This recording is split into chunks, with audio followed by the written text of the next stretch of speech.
Iranian Foreign Minister Abbas Araghchi has dismissed US President Donald Trump's claim that talks between Washington and Tehran are scheduled for next week.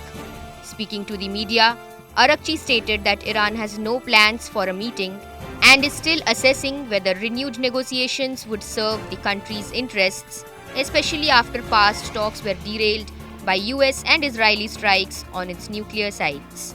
While the West maintains the strikes were meant to curb Iran's nuclear weapons potential, Tehran insists its program is peaceful and civilian-focused.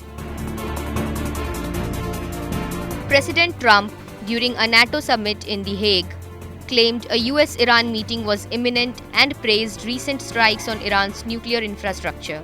However, White House Press Secretary Caroline Leavitt later clarified that no talks are currently scheduled. She added that the administration remains in communication with Iran through intermediaries like Qatar.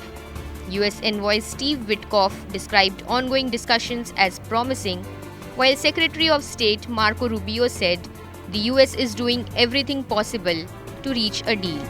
Meanwhile, the Pentagon defended the success of the recent strikes and began briefing lawmakers about their outcomes.